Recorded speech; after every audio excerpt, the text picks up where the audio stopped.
Hello, welcome to constant rate of change is the first topic here. So on your study guide, and if I think about it, I'll post it on Schoology so you have another copy. We are finding the unit rate so that we can determine the constant rate of change. So if you look at this table, you can see that there are 5 cars being washed, and that makes $40. 10 cars makes $80. 15 cars makes 120, 20 cars makes 160. So what we do to find our unit rate is we are looking for the change in Y, which is the money, over the change in X, which is the number of cars. So that change, 80 minus 40 over 10 minus 5. So we get 40 over 5, and that's $8 per car. So the money earned increases by $8 for every 1 car. I guess we could say $40 for every 5 cars. The unit rate is $8 per car. Okay, so that is our constant rate of change. That is the slope of our line. It is going up by $8. All right, and so over here, the table shows the number of miles a plane traveled while in flight. Use the information to find the approximate constant rate of change in miles per minute. So we look at that, we subtract 290 miles in 30 minutes.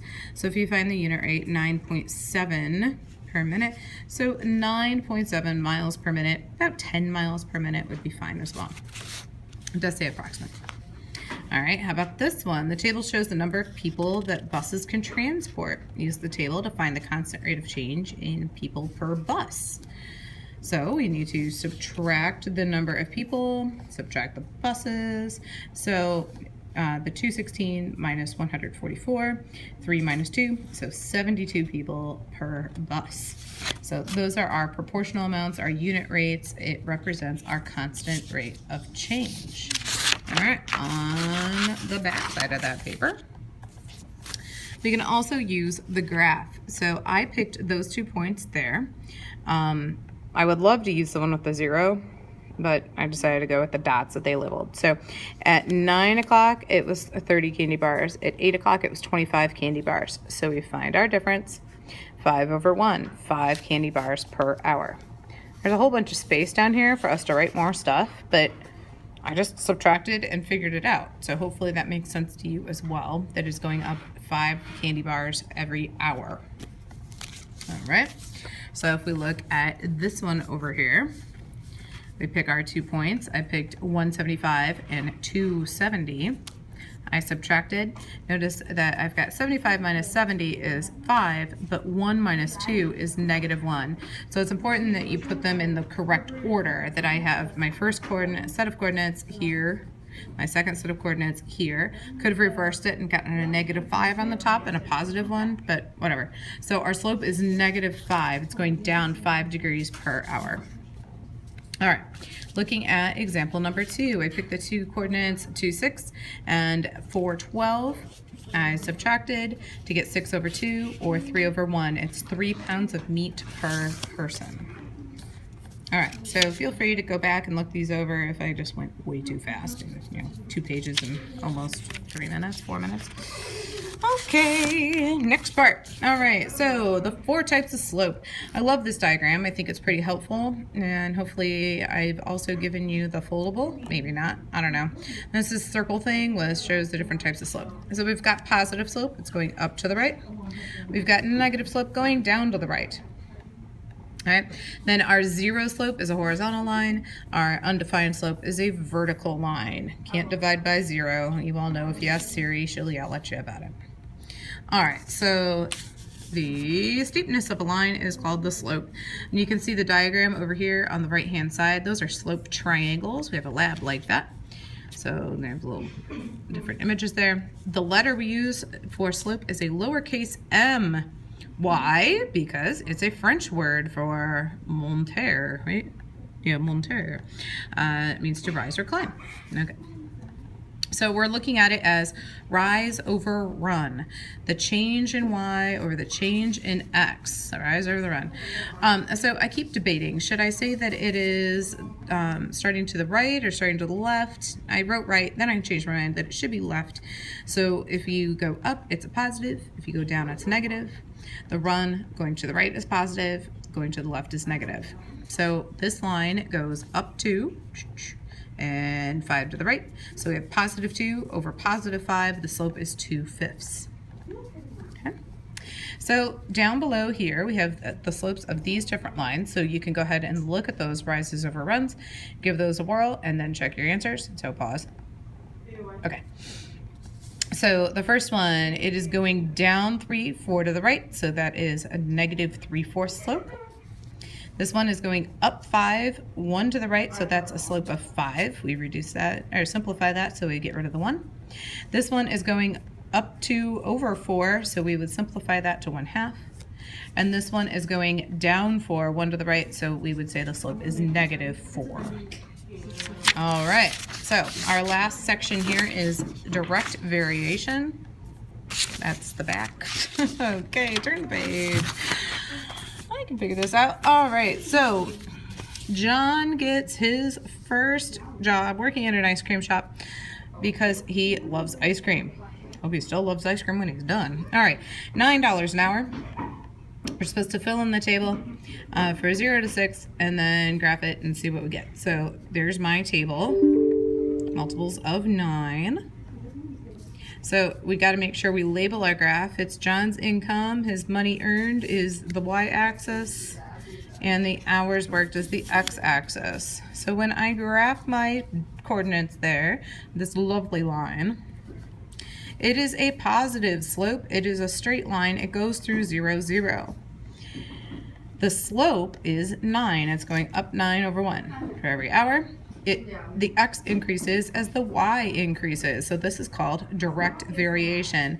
My change is 9. So that's the k, or an m is the same thing. Slope and direct variation is the same thing. So my equation is y equals 9x. For every hour he works, he makes $9. Okay, so now is a great opportunity for you to try this with number 6 and 7, and 8, 9, 10, 11, 12, 13. You're looking at the chinchilla, so you can pause that, and I'm going to start talking about it. Okay. Sam has a chinchilla. Did you know chinchillas are the 7th fastest rodents? Okay. It can run at 7 miles per hour. If it keeps running nonstop, here's its table. 0, 0, 17, 2, 14, 3, 21, 4, 28, 5, 35, 6, 42. There's our graph. So the distance the chinchilla runs in total over the hours. It's a positive line. It's straight. It goes through 0, 0. The slope is 7. Rise over run. This slope is less. It's not terribly obvious, but it is less, right? Because it's not going up quite as fast. And it is a direct variation. X is increasing as y is increasing. So our equation would be y equals 7x, and our k value is 7 because it's the same as the slope. All right, so they also have us look at direct variation and the definition here. The relationship as one increases, the other one increases. As one decreases, the other one decreases. Okay, so my real life example, they said the taxi, you know, you have to pay per mile, said more cats, the more cat food you need. And then I got bored and drew a cat. Yeah, sorry. All right. So if you look at this taxi service problem, she is paying $2 per mile. So that's what the 2 represents, $2 per mile. So the constant proportionality is 2, so she pays $2 for every mile.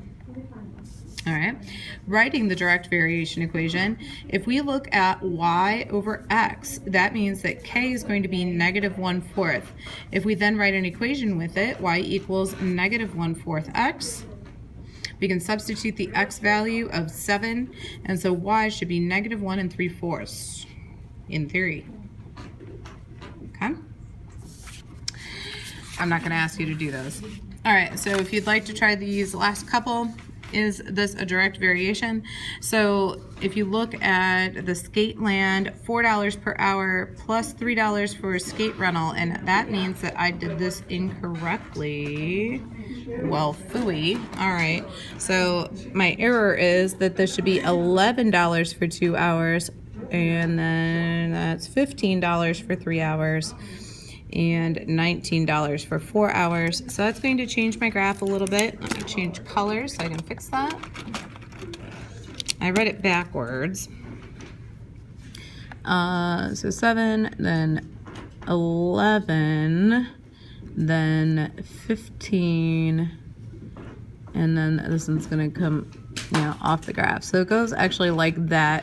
So sorry. Still is not a direct variation because it does not go through the origin, because we have to pay the $4 rental fee for the skates.